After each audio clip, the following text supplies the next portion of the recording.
Lord Krishna नमन, lord Krishna नमन my all sweet dear student, मेरे सभी प्यारे विद्यार्थियों। जब हम प्रेजेंस ऑफ कम्बिस्टिबल सब्सटेंस की बात करें या फिर नॉन कम्बिस्टिबल सब्सटेंस की बात करें तो सबसे पहले हमारे माइंड में कुछ क्वेश्चंस आते हैं।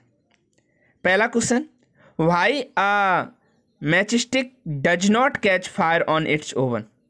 जो माचिस की डिब्बी होती है ना, वो खुद क्यों नहीं जलने लगती है जब हम आग जलाते हैं। दूसरा क्वेश्चन आता है, why a piece of paper burn. कोई भी पेपर का टुकड़ा तो जल जाता है, what a piece of wood does not when a burning matchstick is brought near it. Paper का टुकड़ा तो जल जाता है लेकिन एक मोटी सी लकड़ी नहीं जलती माचिस के द्वारा जब हम उसे जलाते हैं। तीसरा क्वेश्चन आ सकता है मेरे दिमाग में, why we have to use paper और kerosene oil to start fire in wood और कोल। हमें कोयले या लकड़ी में जब आग लगानी हो तो केरोसिन ऑयल या पेपर की ज़रूरत क्यों पड़ती है। मेरे प्यारे विद्यार्थियों, can you burn a piece of glass और आयरन। क्या आपने कभी कांच और लोहे के टुकड़े को जलाया है। Can you set water on fire. क्या आपने पानी के ऊपर आग लगाई है। No, you can not. आपने ऐसा नहीं किया है। On the other hand you can easily set substance like paper, wood, dry leaves on fire. आपने कहाँ कहाँ आग लगाई है। पेपर पर, लकड़ी पर, सूखी घास पर, है ना, आपने आग लगाई है। All substance do not burn. सभी सब्सटेंस नहीं जलते। Some substance catch fire easily. कुछ सब्सटेंस आसानी से आग पकड़ लेते हैं। Some substance which catch fire and burn. जो सब्सटेंस आसानी से आग पकड़ लेते हैं वो कैसे होते हैं, ज्वलनशील होते हैं, इनफ्लेमेबल और कॉम्बिस्टिबल सब्सटेंस होते हैं। इनफ्लेमेबल ज्वलनशील होते हैं, जलने वाले होते हैं। कॉम्बिस्टिबल सब्सटेंस होते हैं जो आसानी से आग पकड़ लेते हैं। For example, paper, wood, coal, petrol, kerosene, alcohol and natural gas are combustible. ये सब ज्वलनशील हैं।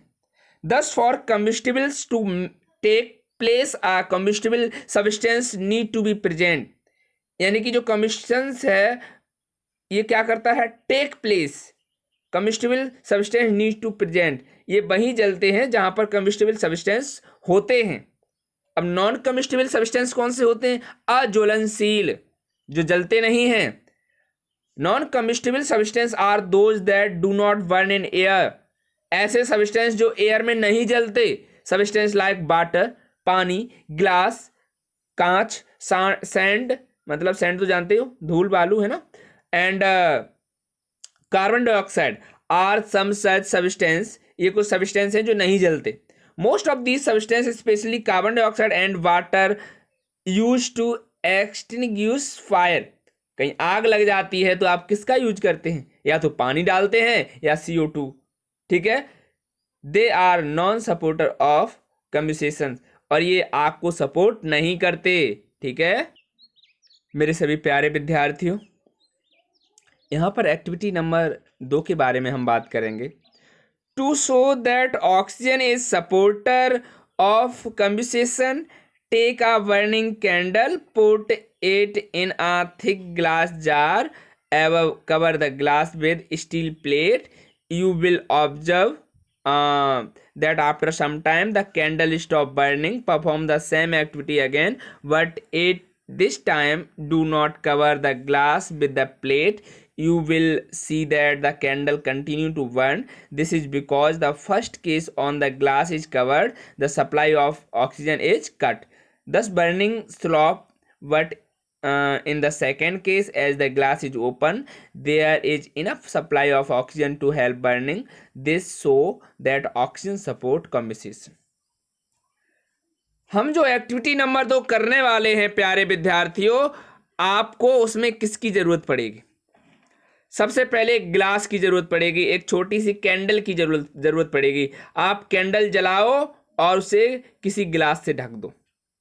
जब आप उसे ग्लास से ढक देंगे, आफ्टर सम टाइम उसे मेजर करो, उस ग्लास को हटाओ और देखो क्या आपकी जो फ्लेम है वो जल रही है। आपकी फ्लेम नहीं जल रही है, आपकी फ्लेम बुझ गई है। क्यों? क्योंकि वहां पर जितनी भी ऑक्सीजन थी तब तक आपकी कैंडल जली, और जैसे ही ऑक्सीजन वहां पे खत्म हुई, अब वहां पे आपकी फ्लेम बुझ गई। ठीक है स्टूडेंट्स, अब यही आप कैंडल ओपन जला लो, बाहर रख के जला लो, मत करो कवर उसे, और जब आप उसे कवर नहीं करोगे तो वो कंटिन्यू जलती रहेगी। इससे हमें पता चलता है कि जलने के लिए ऑक्सीजन कंपलसरी है, जलने के लिए ऑक्सीजन कंपलसरी है।